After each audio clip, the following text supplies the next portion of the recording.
Hey, what's up, everybody? I am Cara, and this is Avis, and you're watching Stories from the Dirt. And we have Angela Reckerson here with us from the Double A Rally for the Rebel Rally. So, how are you, Angela? I'm doing great. Thank you for having me on.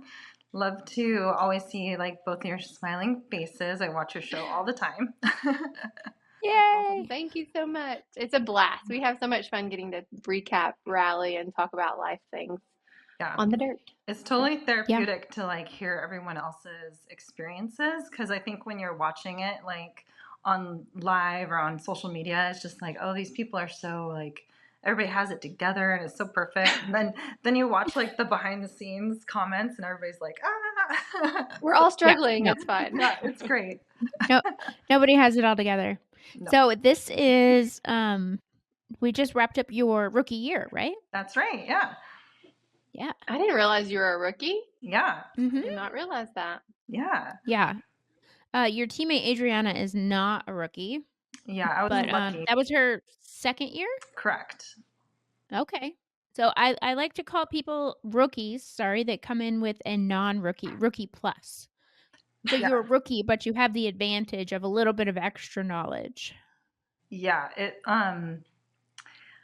it really made me like in awe of Kara and your teammate coming in both rookies and doing so well because I was totally and completely lost without I would have been completely lost without Adriana. It was so much just like information, just the information part of it every day is wild. Like Right. Emily just stands up there and rattles off like every single sentence she says every day is really important.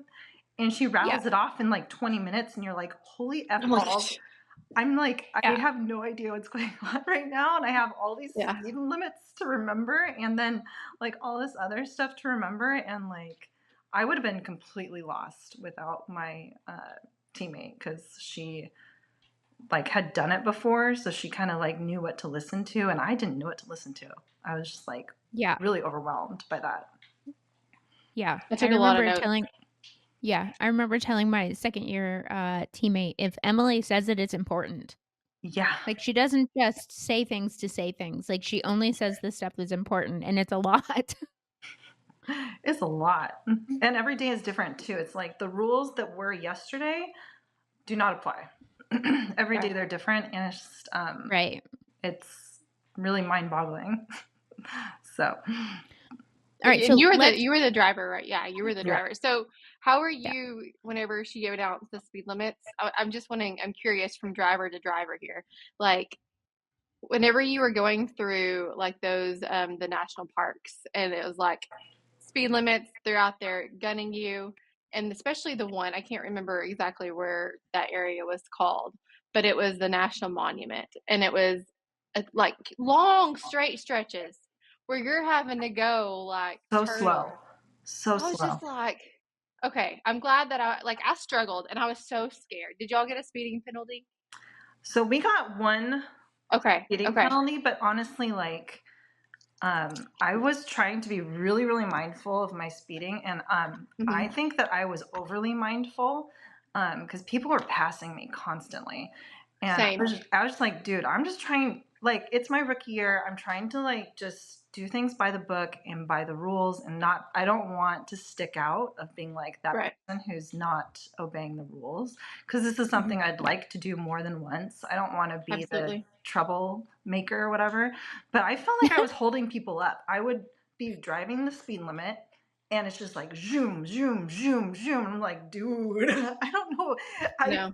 I'm trying to. Well, I consider Mama Emily and Mama Chrissy, like they're like mamas and like the Godfather-ish, and like you don't want to make them mad, and so you don't want to like get tickets, and you don't want to like. I'm a people pleaser by nature, like so. I was really like I was so scared, and then so I would set my cruise control, and then whenever the cruise control, like whenever I like had to break or something, and then I had to like I forgot to reset it, I'd panic. I was like, did I go over like what? How was it? How many seconds?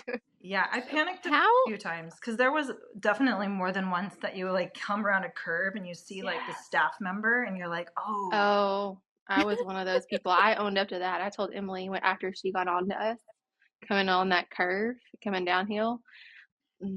I owned it up, and she's like, she's just a Mama Emily. She's just like, I know, we know who it was, and I was like, well, I just wanted to own it. I'm sorry, I will never do it again. We were in the clear for that one. So how as drivers, I've always wondered, because, you know, I'm a navigator. I've never driven a stage in the rally. I've never actually driven at all during the rally. How do you remember your speed limit for the day and like the pavement versus the dirt? We have a whiteboard. You write it down. We have it on a whiteboard, and it's like at the very top, and I changed it every day. And then like I put it in my notes, obviously. So that's the first thing that I would do while Danielle was still inside and I was carrying things back and forth, is I would rewrite some of the main points on the whiteboard. Okay. I had written it all down, and I had obsessed over it so much that I was remembering it. Okay. So that wasn't a problem for me, like remembering the speed limits. But yeah, it definitely was like a major point of anxiety. And I had a really hard time. So my speeding penalty I got, I'm pretty sure, hi. We were just talking about speeding. We did a lot of that. We did. I think the one speeding penalty I got was coming into a green flag, and I could not remember that to save my life. Like, I don't know why. The walking pace, just I couldn't remember that, and then yeah, I don't know. It actually got me like really fired up a few times, because like I would try to park like really far away from them, and then we got speeding penalty anyways. And I'm like, oh, you have one. There were a couple of times after the speeding penalty where we were like coming up on like 2 minutes until you know, our checkpoint timed out, and I would just tell Angela, just stop here and pull over later, and I would get out of the car and just run as fast as I could. Yeah, that's funny. Yeah. So Adriana, you just joined us. Welcome. I hello. Sorry, I'm a little bit late. Thank you for time zones. Time zones are a struggle. I get it. I know. It really is. It's a real thing. So we were talking about Angela's the driver. You're the navigator. She was a rookie. You were coming in with a little bit of experience, and how that was helping her out. How was that for you, coming in with a rookie? Yeah, I think it was honestly such a great experience, because during the training opportunities that Angela and I had before the rally, I realized like what a capable driver she was. And I knew that we had such a good like working relationship. You know, as a privateer team, we had to do a ton of marketing and selling ourselves, trying to get sponsors to pay for the rally. And so we had all of these opportunities to talk on the phone, develop spreadsheets, design things online, you know, meetings with countless sponsors.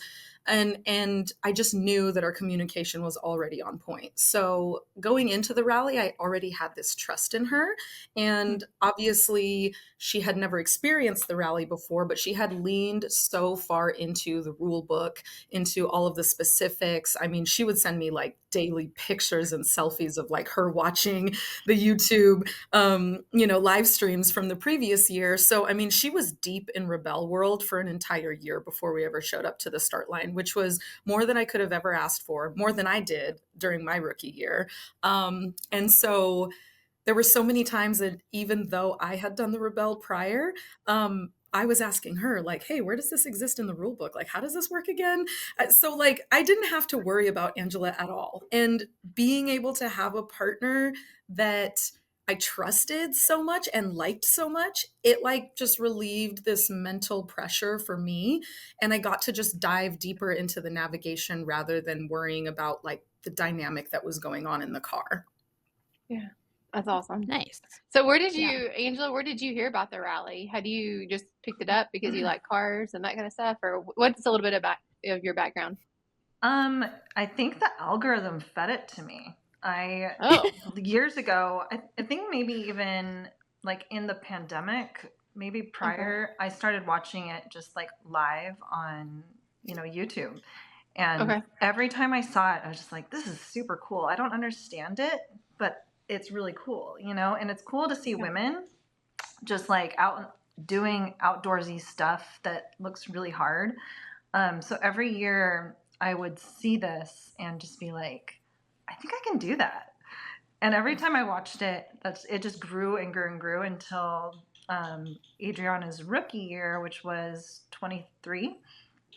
Yeah. I was watching it live and I was just like obsessed. I was like obsessed with it. And I was just like, I have to do this. Like, this is totally something that's in my capabilities as a driver. And I know I can do it. And so when the rally was over that year, I like posted on social media, like, how do I do this? Like, it was just a blanket, like, how do I do this? Okay. And then tons of people reached out to me. And then Adriana was one of them. And she's like, hey, I just got done. Like, if you have questions, let me know. And so like, we just started a dialogue. And it became pretty evident after that we were like just meshed really well. So yeah. That's exciting. That's nerve-wracking and exciting. Yeah. It was. But like, honestly, Angela and I talk about it all the time that we bonded so quickly and we just knew that we were going to be good working partners, we were going to be good friends, and that we had like a similar personality type as well, that we felt really comfortable like switching it on and off between like rebel and like chatty girlfriends that like really actually enjoyed each other's time. And so I felt like the rebel has so many different challenges that you're thrown 100 times a day, and being able to just like laugh with somebody and genuinely have fun with them in between all of the hard moments that you're going with is like invaluable. So I was just so glad that I got blessed with like a partner as awesome as she is. We kind of treated it like a business too. And I think that almost like saved us multiple times, is that, you know, throughout the year of preparation, we just like really kept it super professional. Like, we're doing this, we're doing that. We like had plans, and going into the rally too, we each had like our roles and stuff that we were doing. And so we kept it really professional. And then, you know, at the end of the day, I would turn that off and be able to just like be friends and chat and stuff like that. But it was more kind of like business relationship based other than like a friendship base, which made it, I think, communication and stuff not better, but like more, we were able to be more like direct with each other, if that makes sense. Yeah. I feel like we could have accomplished so much. Think of it. Yeah, I've never heard that perspective, but that would probably be really, really a good advice. Yeah. Yeah, we had like very clear boundaries, you know, like when we would have our weekly conversations, it was like we both came to it with like bullet points of things that we had added into like a shared notes app. And like we would talk about it like, okay, this is the deadline for reaching out to this person. I'm going to respond to these emails. I'm going to send, you know, an invoice to a sponsor because they agreed to, you know, back our team, etc. So it was very much like business, boom, boom, boom meeting. And then it's like, okay, girl, now tell me about your day. Like, what's going on? How are your kids? You know what I mean? And so like we could just jump from one bin to the other. So there wasn't like any difficult conversations because we could just flip the switch on and off. That's awesome. So you had a different teammate your first year, Adriana, and that didn't materialize into your second year. Did you take anything from that first team that you were like, okay, I see how that played out. I want to do it differently because I think it was, you know, this was really good about that and this was really bad about that. So how did that play into how you and Angela communicated in the car? Yeah, I mean, I had a wonderful experience with my first partner in 2023. Jolene was awesome. We were both, you know, figuring out how the Rebel worked and leaning into it for the first times because we were both rookies. And we had so much fun together, and we learned so much about the Rebel format, and really like it's a steep learning curve, you know that, especially your first year. So I think there were a lot of struggles just individually, like getting into the groove. And then, I mean, I think every Rebel that's a repeat offender can really attest to this, that you don't know what you don't know until you know it, you know? And like, second time I've heard that today. Yeah, and you go and do the Rebelle, and it's totally a life-changing experience, and you feel so inspired, and it's this big mirror in front of your face of all your shortcomings and all of your strengths, and you really just like do a ton of self-reflection. So I think the two major takeaways from my first rookie year. The first one is that I am so much more resilient than I realized, but also I have so much more to work on than I realized. And so I was like, I thought I was a patient person. I thought I had pretty good communication skills. I thought that I was nice and enjoyable and all of these things. And then I came out of the Rebelle and I'm like, oh my God, I have a lot of work to do on myself. Not that there were any, like, we didn't have any big blow up, situations like a lot of teams do, thankfully. But there were just so many times where I'm like, I could have handled this better. Like, I could have really dug deep and like been more calm or figured out how to communicate differently. And I think the other big takeaway was that the Rebelle community is so much more inclusive and supportive and amazing than like I even realized. Like, I have made lifelong friends and had these amazing experiences and conversations and had this like deep appreciation for all these badass women. Like, Angela and I talk about it all the time. We're like, dude, it's so hard to find people that are on your same wavelength, like outdoorsy women with just this dedication to the outdoors and like that willingness to say yes. And it's like you find a few of them and you're part of the world, but then like you show up in the middle of the desert and there's like 300 of us. It's like, oh my God, I found my tribe. Holy shit, this is amazing. So yeah, those were the two big takeaways. Is like, I could probably work on myself every single year. I'm going to feel that way, I think. And then look at all these incredible people I just found. I want to know Angela's takeaways as well, but on a piggyback note there, Adriana, would you say that the Rebelle was life-changing to you, or would you say that it's not? Oh yeah, for sure. Like 100% life-changing. Okay. You can go ahead and start with your answer, Angela, and then tell me what your takeaways were. So was it life-changing or was it not? I've thought about this a lot because I've watched all of your podcasts and I thought this is where it was going to go. Yeah. So I have to honestly say I'm on Avis's team on this one. I would say it wasn't life-changing for me, but it was in your answer. Sorry? I'm a little disappointed by you right now. It's fine. I know. You can ignore her. I'll say though, we're a podcast divided. So like, if I had come into this competition with another rookie and because Adriana really prepped me for this, and I met a lot of people through her that helped me. If I had come into this competition with like another rookie driver or another rookie as a driver, I think it probably would have been like really kind of altering to me because I wouldn't have been so prepared. But I really knew what I was coming into because of all of the help that I got. Yeah. But I think I could say that it's life affirming for me because everything that I've kind of like worked for in my like career, personal life and everything, and my off-roading, I don't know. I don't like calling it a career because it's not really a career, but my like off-roading life or whatever.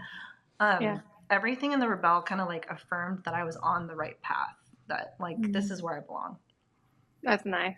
Yeah. It's funny that you say that, had you come in with a rookie, you being a rookie, you don't think it's life changing, but if it would have been with a rookie, you would have thought of it a little different. Me and Danielle have opposite. So she does not think it was life changing.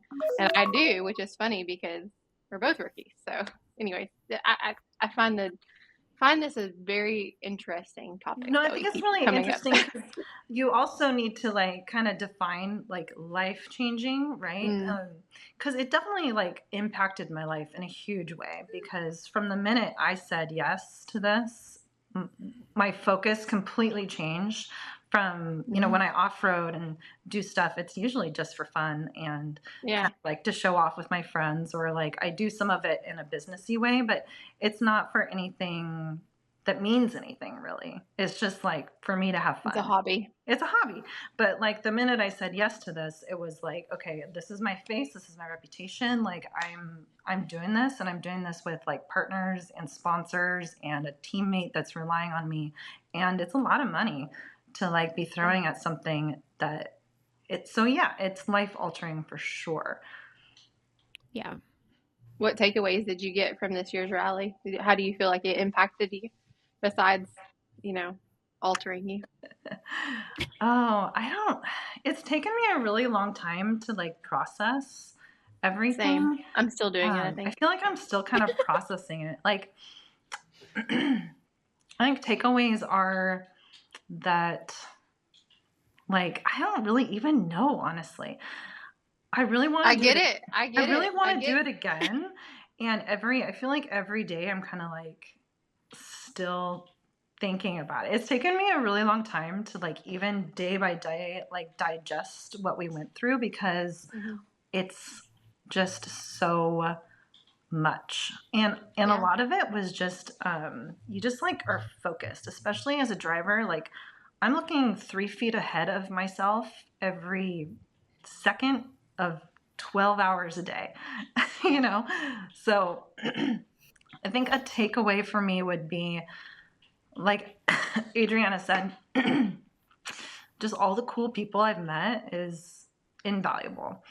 And being surrounded by all those women, especially, was just really cool.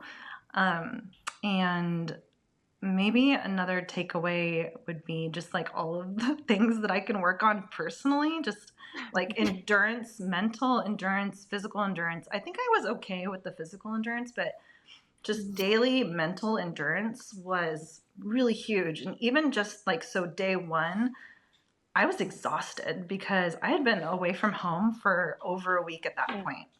So it was like, just like how to maintain and ride the middle. I think that phrase started to kind of like swirl in my head, because I was like, okay, I'm getting this now. Like if I can just kind of ride the middle, I'm going to be okay at the end of this. But if you like are on a roller coaster, because there was teams that we were friends with that were on roller coasters, and it was like, ooh, we'll like kind of get away from that.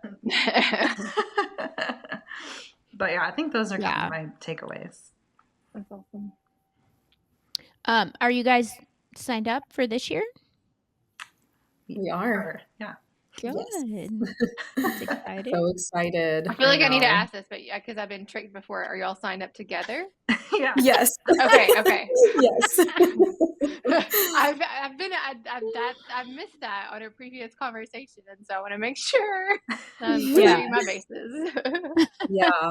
Yeah, I'm really excited that Angela and I decided to sign up together again, because both years that I've done the Rebel has been with different partners, and it's like you're starting from square one, especially as a privateer team. Like all the marketing materials that you need to put together. If you have a new teammate every year and a new vehicle, it's like it's a lot of legwork just to get yourself to that square one where you can start marketing yourselves and as a team. I know it, sister.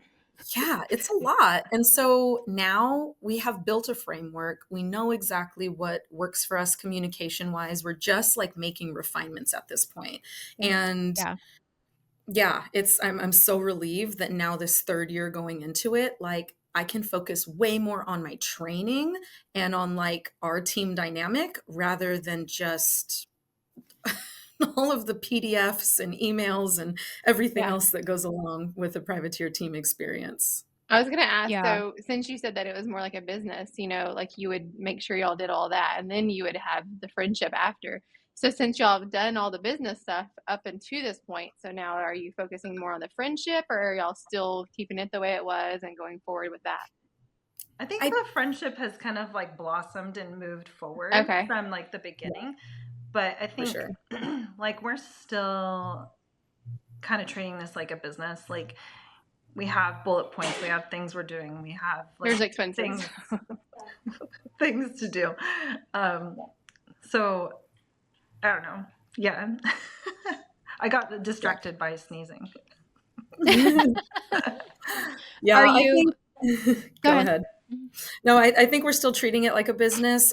There's still a whole lot of fundraising that we need to do. So just because we have the framework built doesn't mean that any of our sponsors are agreeing to back us again. I hope they do, because we had such a good experience with them, and I think they got exactly what they wanted out of it. So I think there's going to be, a lot of sponsors that are willing to help us out again this year. So maybe not quite as much legwork, but I think because we know more now and we are focused on refining and improving what we did last year, I think we just have a different set of action items, and I mean, I just sent her a list, a long text message when I showed up at the gym last night, and I was like, hey, I just got done listening to this other podcast that Anderson Overland did with Team Dirt Hustle. And I was like, these are my takeaways. This is what I think we should focus on. Let's get meetings back on the books. When are you available? Blah, blah, blah. And then I was like, also, by the way, how's everything going? So typical, like just hopping from one ship to the other.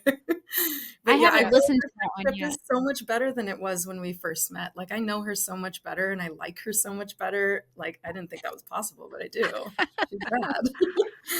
There you go. Yeah, I didn't listen to the Anderson Overland yet. He tried to interview us after last year, and we just never connected. But I've never heard of this podcast. Good. I'll have to listen to it.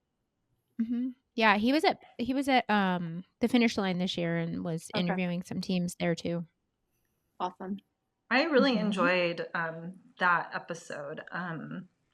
They interviewed Laura Wanless and Penny Dale. Oh, yeah.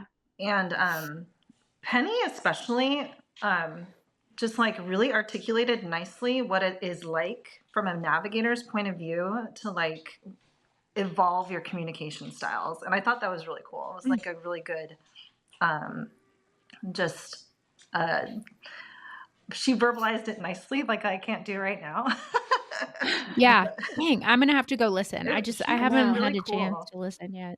I'll give you a little summary of what she said, and I hope I do it justice. But basically what she was saying is that as a navigator, it does not matter how you are like most comfortable relaying information. All that matters is how your driver needs to receive that information. And that was like another key takeaway that I learned is, like I need to adjust my communication style to fit what Angela is doing, because she's doing all these things physically and she just needs what she needs when she needs it. And that's it. And it is my job to mold myself into exactly what she needs. And I think like that would probably be a huge challenge. Like you said, Avis, having a different partner every single year, you're like constantly having to make that adjustment. And And you never learn the person. I mean, granted, you're out there for like, 8 to 10 days, but that's still a short amount of time. And you don't get, if you're not in the seat a lot together before the rally, I can't imagine women that show up and compete with, and they're having to learn this relationship on top of the rally. Yeah. I always like to know, if we're going to make a right turn, how do you want me to describe that right turn? Is it a 90-degree turn? Is it a sharp turn? Is it an over my shoulder turn? Like what are the words that connect to your brain? And then the other thing that I like to say is, or find out from my drivers is, when I want you to stop, what do you want me to say?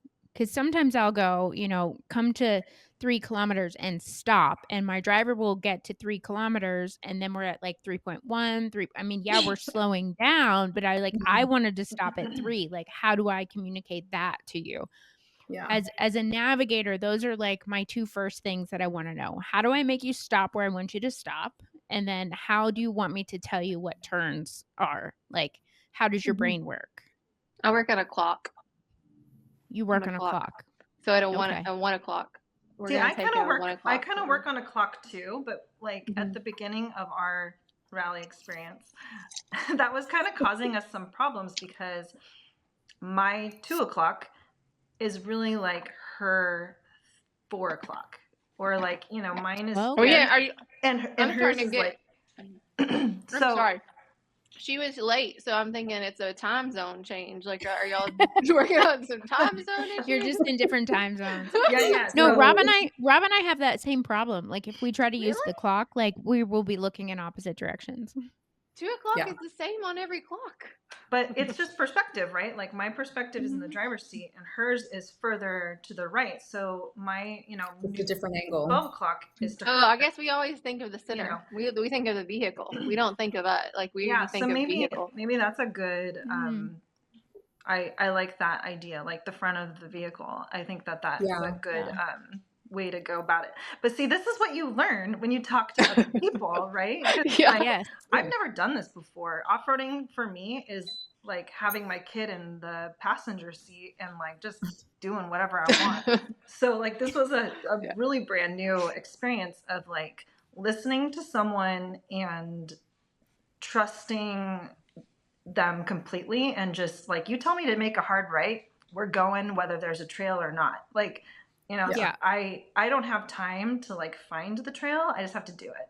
So it was really it was interesting, like learning curve, because I think we kind of screwed up maybe the first couple of days, or we're kind of going slow because of it, and then we got in a groove a little bit more, started to understand. That's the time you want to mess up though, right? Is at the very beginning. I don't want to mess up ever, because I am a person. Not wrong, but but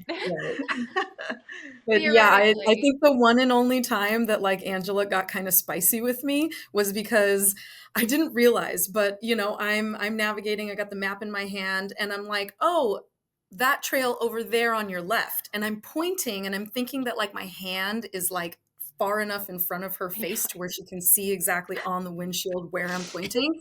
And like after the third or fourth time, she's like, where? I don't see what, which left, like how far left? And she's asking me these questions and I'm getting frustrated. And she's like, there could be anywhere. I can't see your hand, this damn helmet. And I was like, oh my God, you're right. Like her tunnel vision is like this because of this stupid. She's like, and so to see it, I'd have to be like, my hand is like back here, and she's like, I don't see your finger. I have no idea. It could be anywhere. And so that's when we started doing the clock method. But you're right. My 12 o'clock is different than hers, and so it was just interesting. But yeah, you get in a groove after like 3-4 days, and then you're golden. But and then you're done. And then it's done. I don't want to mess up at all. Yeah. I think my progression from year 1 navigator to going into my year 4 is just not letting myself get too spicy in the navigator seat. Like I try to keep my voice. I'm not successful. My teammates in the past will tell you I am not 100% successful, but my goal is to be as calm and even keeled as possible. So especially like if we're on an enduro and we miss a turn, I'm like, okay, we need to turn around. Okay, now we're behind. Drive as fast as you would like. And I try to like be that calm. Again, I'm not always successful. This is why I usually come right back. I usually come right back and apologize if I get too spicy. Because Danielle is very much like, she's reading the enduro, the turns and everything, and she's like, she'll get all excited, and then she can't articulate the words, and so we switch, and that works really well for us. And so like, I'm just super even keel, and I'm just like, it's fine, just keep going. It's fine. Yeah.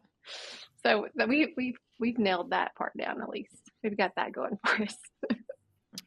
Excellent.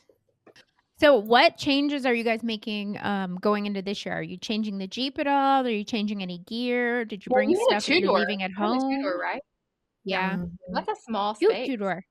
Yeah. Really cute wrap. I like the wrap. I love the wrap. It worked so good. I'm really proud of the Jeep and its performance. I think now, looking back, I think we could have taken a lot less stuff, but since I didn't really know what to expect, I was fully prepared with tools. Like I had every tool that I needed. We were just kind of overly prepared, which isn't a bad thing. But so I think for next year, I'm going to definitely like pare down all the things, because now that I realize that the mechanics team just has everything and they're on course.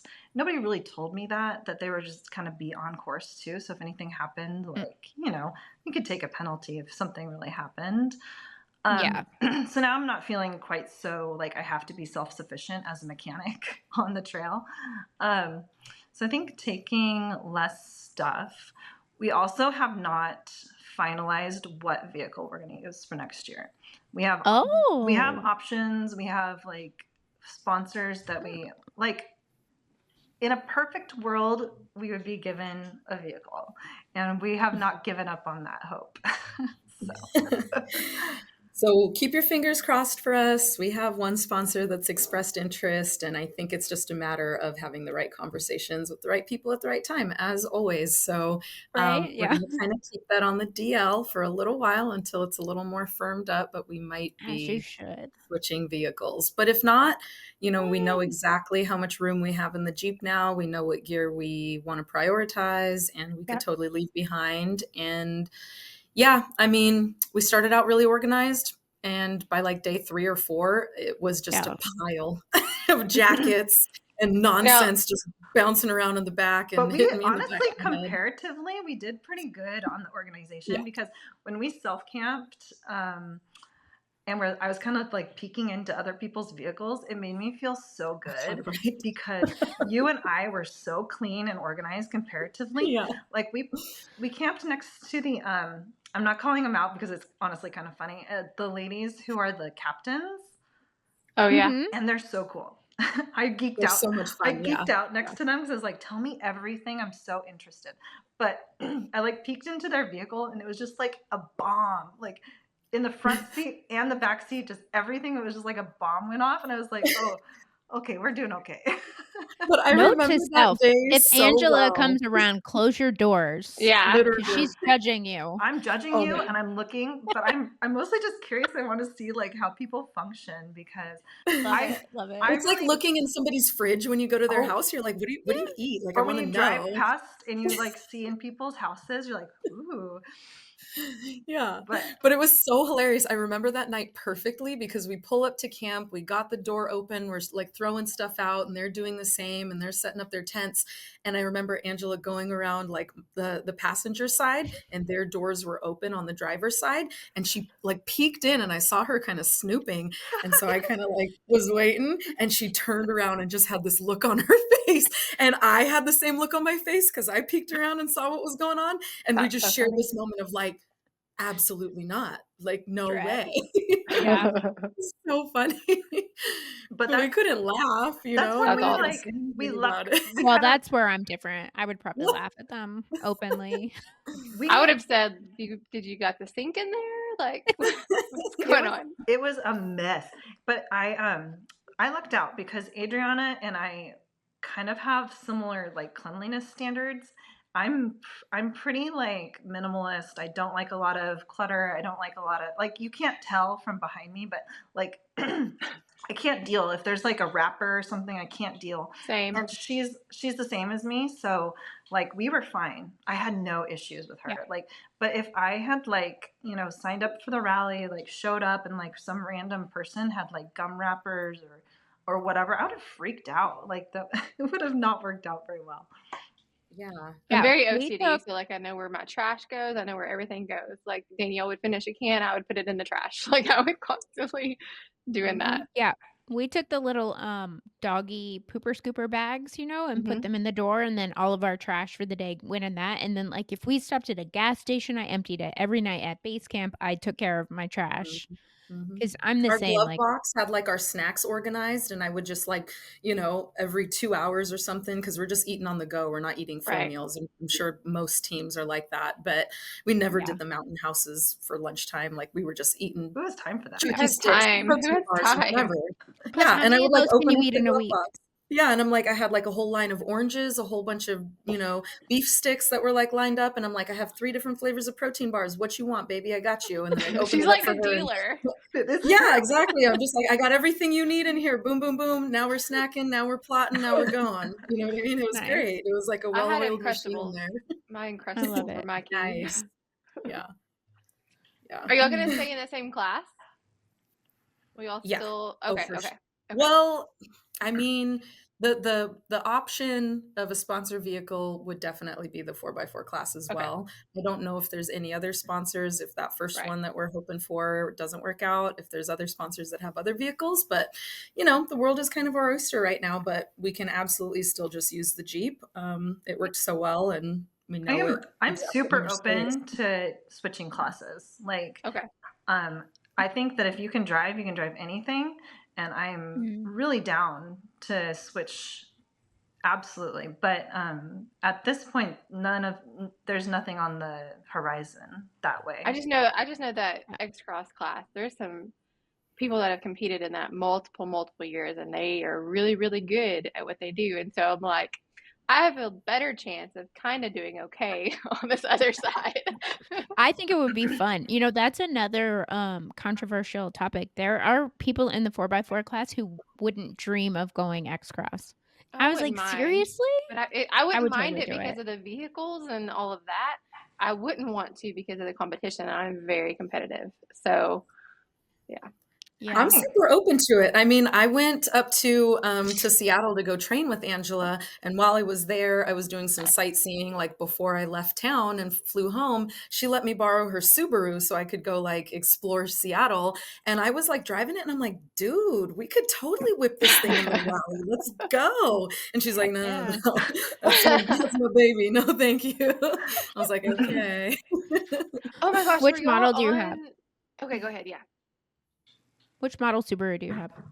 I have a Crosstrek, and those are so fun. It's honestly, it's a great little car. I'm not open to rallying it though, because it's hard on them. I am not rich. I do not have money coming out of my drawers or anything. I wish I did. I wish I did. If that was the case, I would totally go for it. But it's my daily driver. So, I mean, I beat the crap out of my Jeep. I have to have a car that I can take my kid to school in. Agreed. Agreed. You're doing the right thing. Yeah. I do also have a Toyota Tacoma. So that's like always kind of like on the back burner too. It's like, okay, do I want to, I think it's a 2017, same as yours maybe, Avis? I have a 2019. Okay, so it's a really similar, it looks really similar to yours.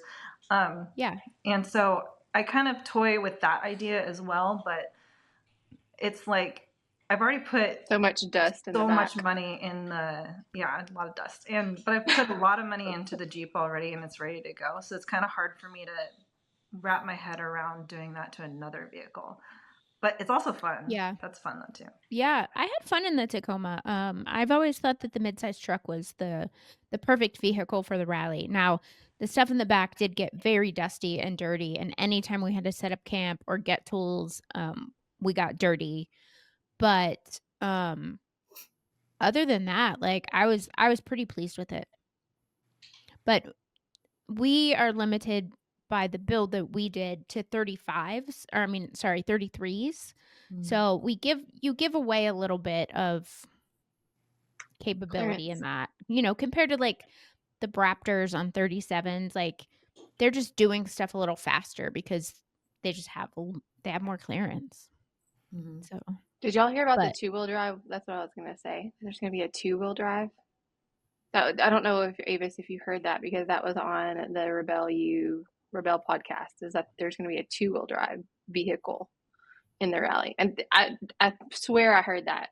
Someone watching, let us know this year or next year. This coming year. And so I'm just wheel drive like class vehicle, like just someone is entering just a vehicle in the cross class. Yeah. Interesting. Okay. I'm just thinking, dudes, like, whew. I mean, I've heard grumblings about that coming around for a while, so that'd be interesting. I want to watch that. I'm thinking, because it's not exactly the same, but driving in the snow feels very similar to driving in the sand. And the vehicle that honestly did the best in the snow out of all the vehicles I've ever had in my life was my Toyota Corolla. Honestly, I whipped that thing in the snow. It was so easy. It was so fun. And it was so light. And it just kind of sat right on top of the snow instead of sinking down. So I had a little Honda Civic that would get it. A Honda could get it. I feel like that would be like a good reel. I had a Honda Civic that would get it. That's what like that needs to be an audio file.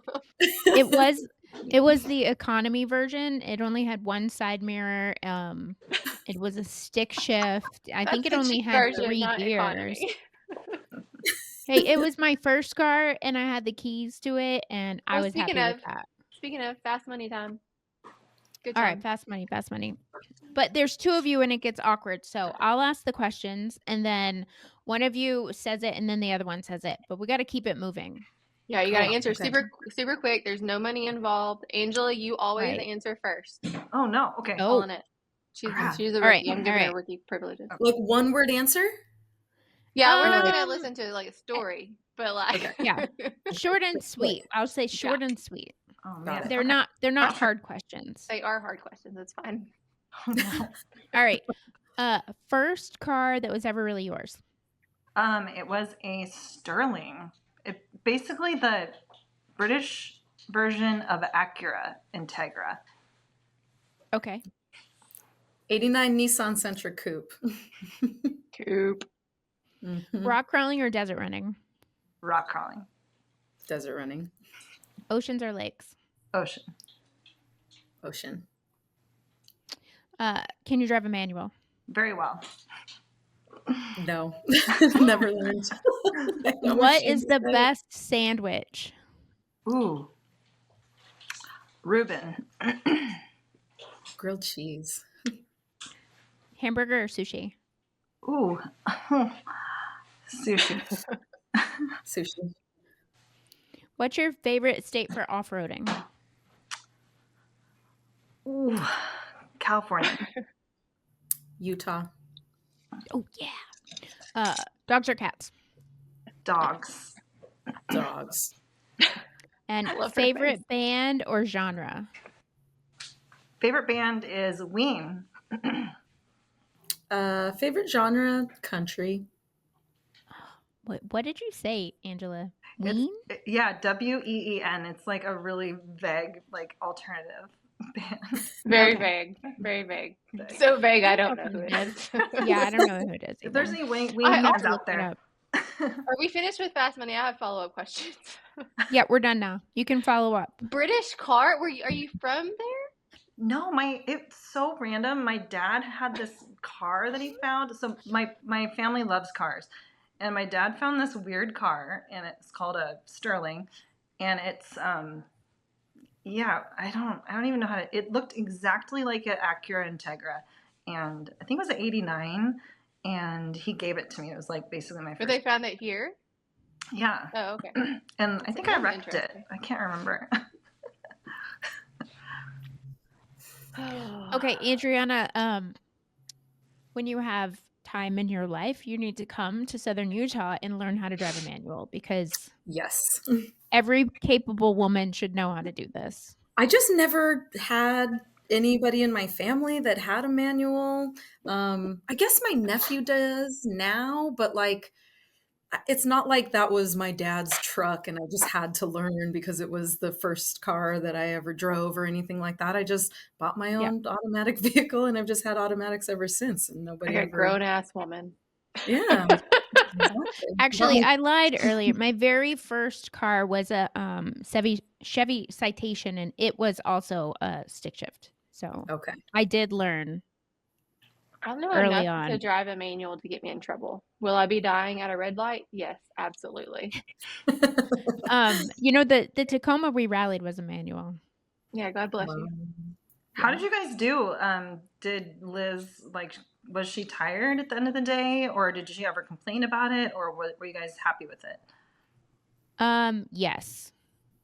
Did she know how to drive the manual beforehand? Like, was she well versed? Yeah, she's well versed. She has her own manual Tacoma. It's a little bit older, and it was a single cab.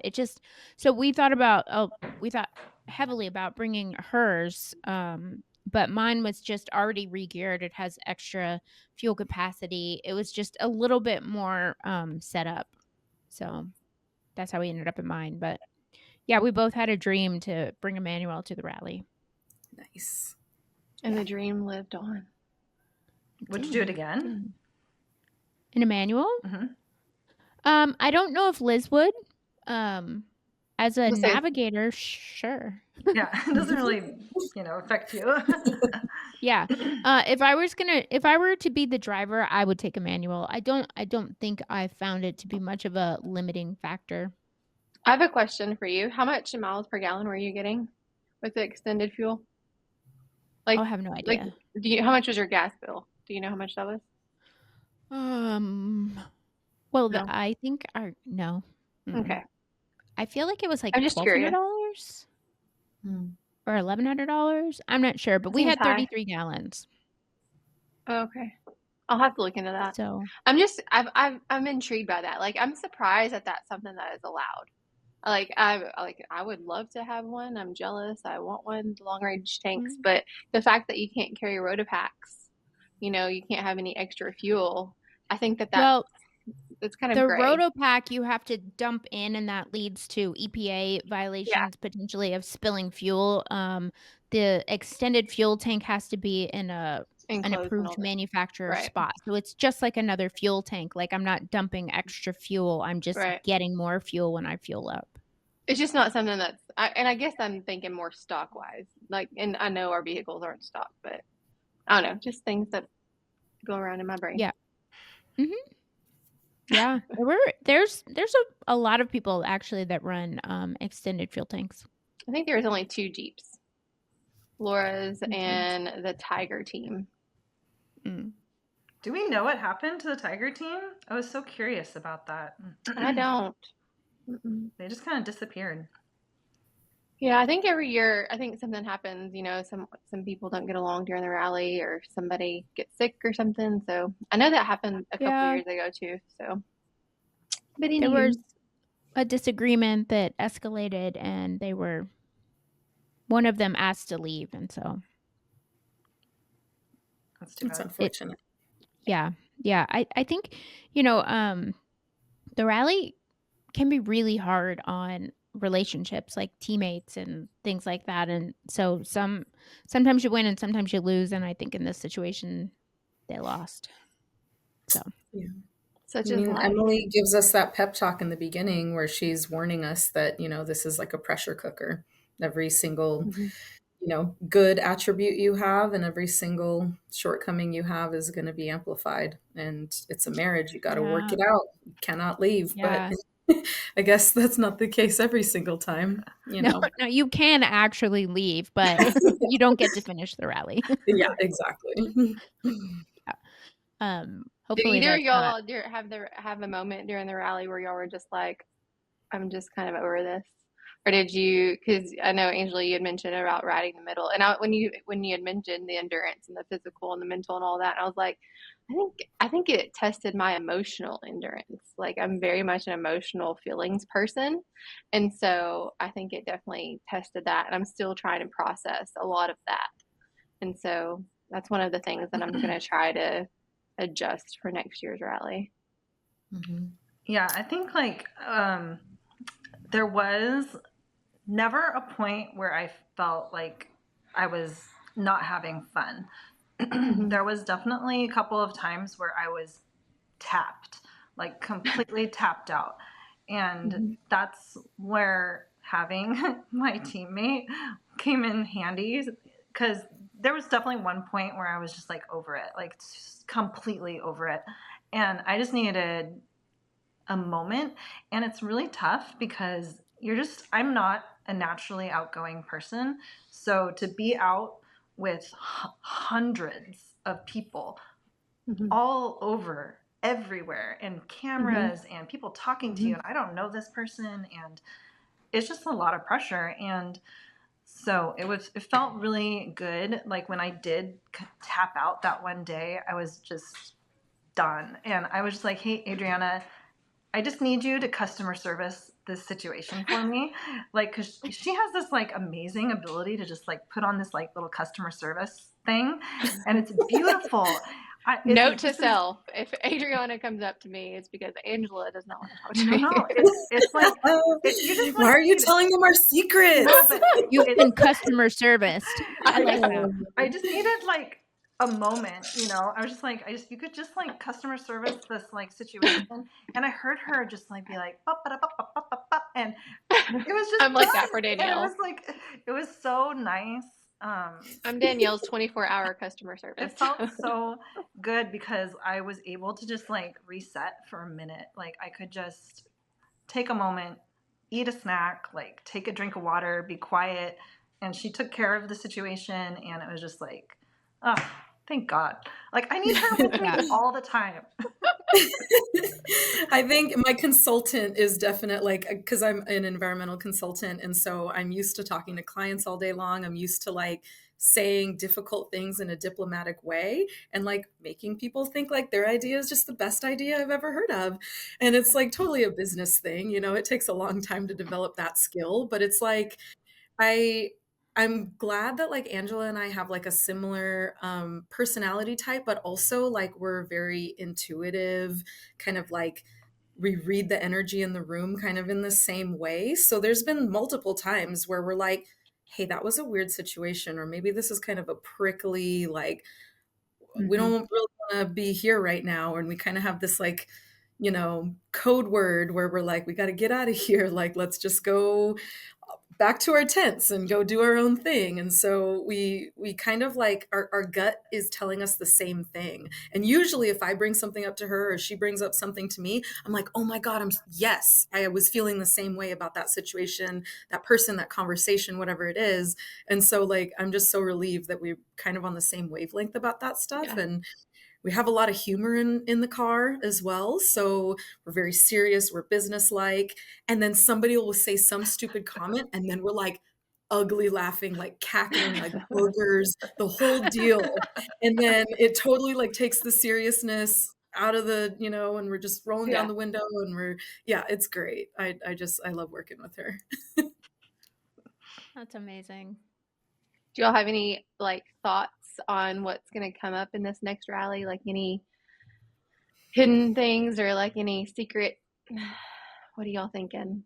Run it in reverse? 11 stages? What are we thinking? Ava's team's run it in reverse. Ava's team thinks it's going to be hard at the beginning. No, and get easier. I said that's out there. I don't think that's going to happen. That's out there. Oh, you don't? Though. You don't? I thought you did. Well, no. During that meeting, the How to Rebel, you know, webcast or whatever that they did recently, I didn't go to it, but I was in the group chat with, you know, me and Angela and another team that we train with quite a bit. And one of them said that Emily mentioned that there was going to be an additional stage. Yep. So my thought is, what if she said you could say that you heard it there? So I'm going to say that there's an additional stage. Yeah. So my thought process is not that the rally is going to be any longer. I think they're going to say, surprise, your prologue day actually was scored. That's my guess. Well, it's interesting because if you look at the dates, classically, you don't have to be like the first official date is on Thursday. And this year, the first official date is on Wednesday. Okay. And also in the same meeting, they announced that pre-tech will be all, or tech will be all in one day. And that's how it used to be. There's only been a pre-tech for a couple of years. So now they're rolling that back in together, and they're requiring you to be there on what would traditionally be pre-tech, giving them an extra day to add in a whole other stage.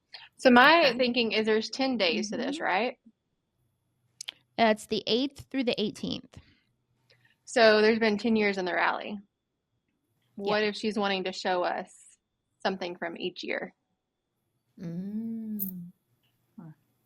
That's my thoughts. Like a maybe, day. But the 18th is the gala day, so there's not. Yeah, that's true. 10 days. Unless she throws that extra stage. I don't know.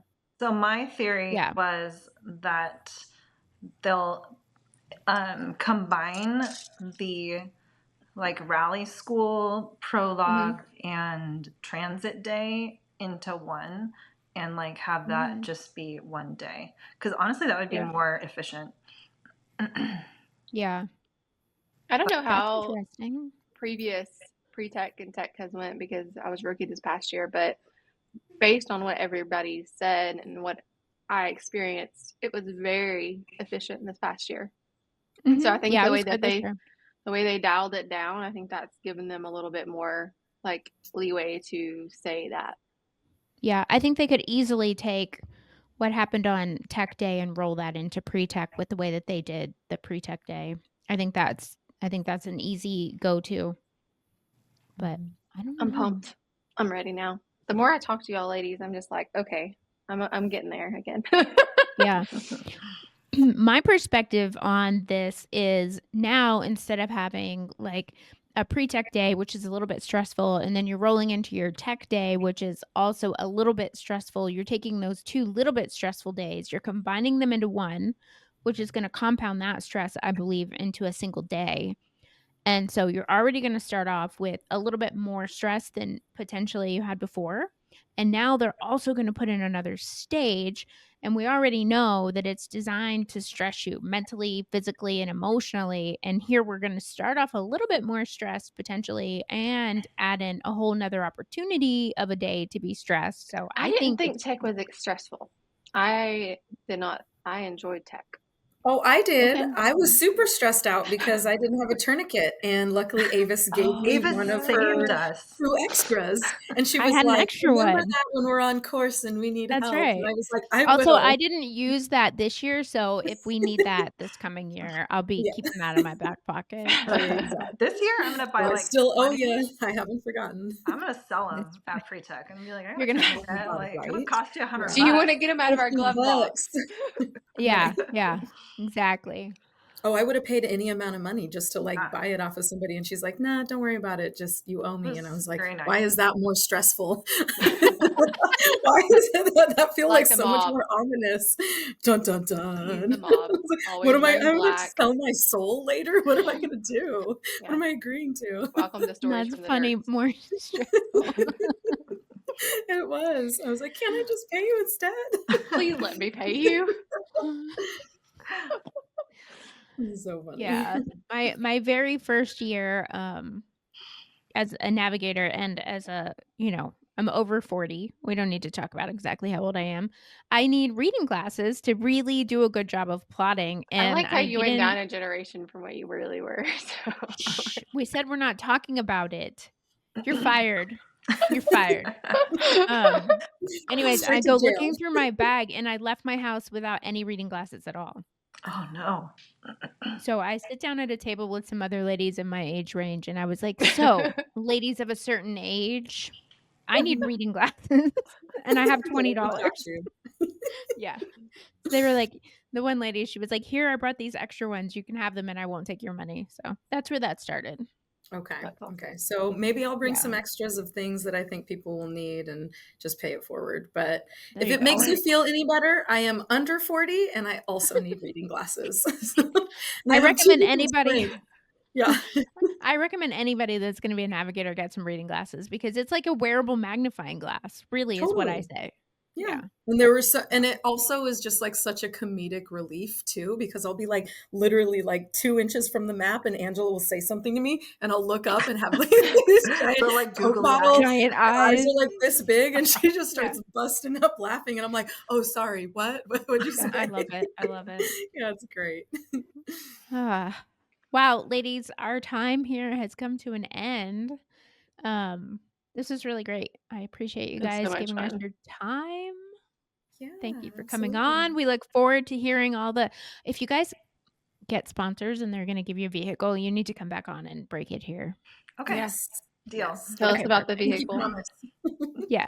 No, it's not. It's not if. It's when they get the sponsored vehicle.